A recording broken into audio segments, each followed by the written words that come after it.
Welcome back. Well, today I am joined by Brian Gilmore, who is here with a United update.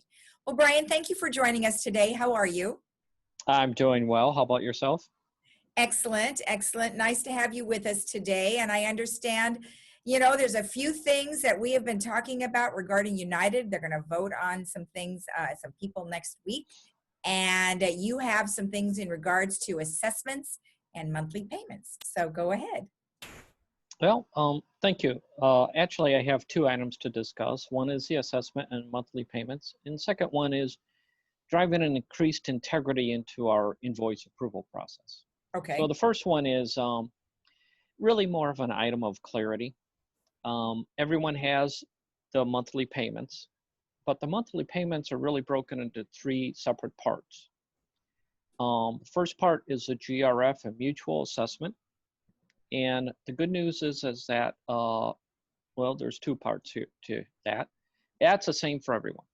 Everyone sees the same GRF and mutual assessment, and that will remain flat for the most part going into 2021. The insurance is also the same for everyone, but we'll likely see an increase on that one. And that has two reasons. One is everyone is familiar with the fires, even before this past week. But also the property was revalued.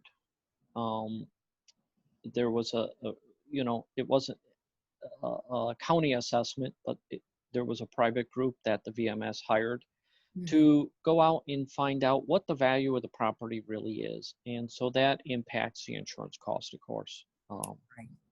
And so those two items will impact the insurance coverage, and that's part of the monthly assessment.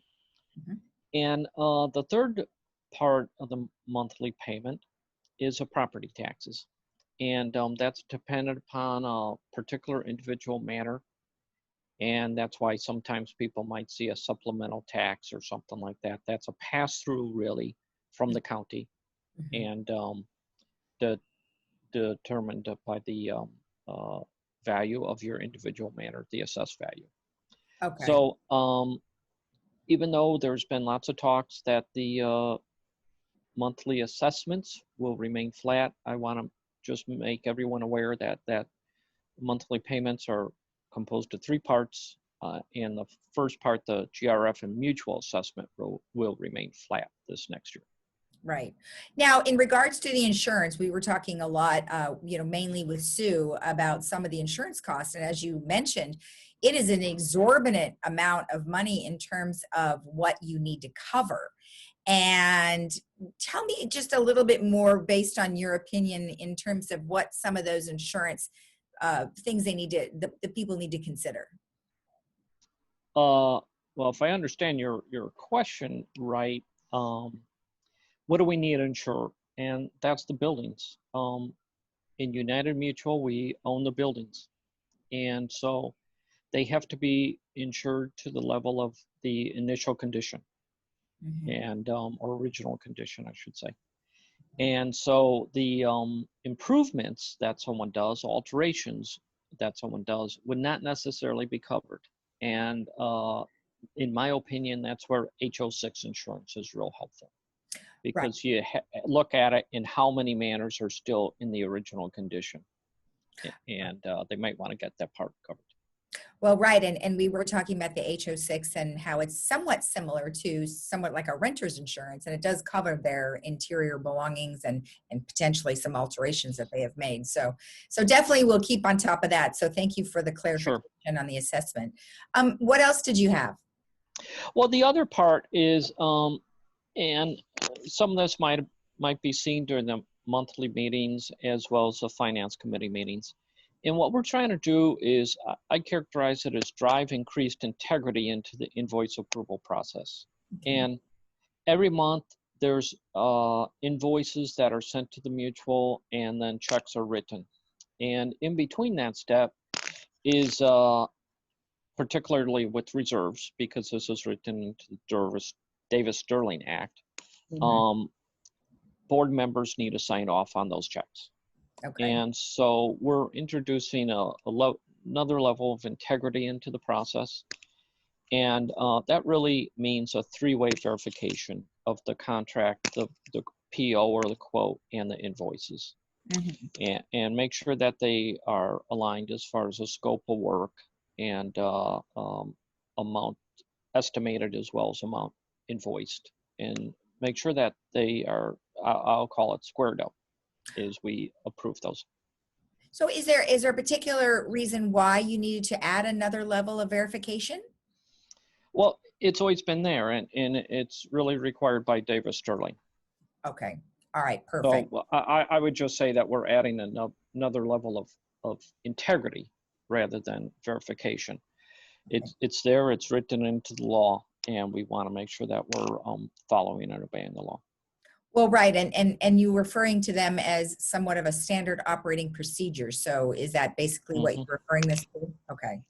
Yeah, and that's the other thing, is that we are trying to develop some standard operating procedures within United Mutual.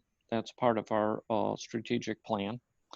And these would be part of the standard operating procedures that we're trying to introduce.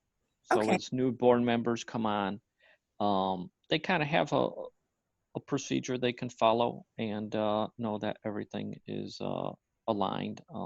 It's not like throwing them in the deep end of the swim pool and expecting them to swim. So it'll give them a leg up. Well, that's good, because I think some of it can be very overwhelming, I'm sure, when you have a new board member come on, because it's like there's a lot of information to know. And every time I meet with one of you, it's very overwhelming to me. And I mean, obviously, I'm not serving on the board, but I could imagine how much information there is. Just even what I get is very small. Brian, how long have you been on the board? Just about a year. Okay. Almost a year. I think our organizational meeting last year was in November. And what is your title? Well, I'm the treasurer. Treasurer. Of Okay. United Mutual. Yeah. Okay. And just out of curiosity, what made you want to participate? In the board? Yeah. Well, first of all, to give back to the community. And I felt that my experiences and expertise could contribute to where the board wanted to go and needed to go. So And what expertises are those? Sure. I have a background in, well, I'm a mechanical engineer by education and profession, but much of my past experience has been involved in organizational change. In my previous employer, before I retired, big companies always have to keep on innovating, not only their products, but also their internal processes, and helping the people to evolve as well. So that's excellent. And our community is like a city. So for sure, that's exactly definitely helpful. Yeah. Brian, thank you so much for the update. I really appreciate it. It was nice to meet you.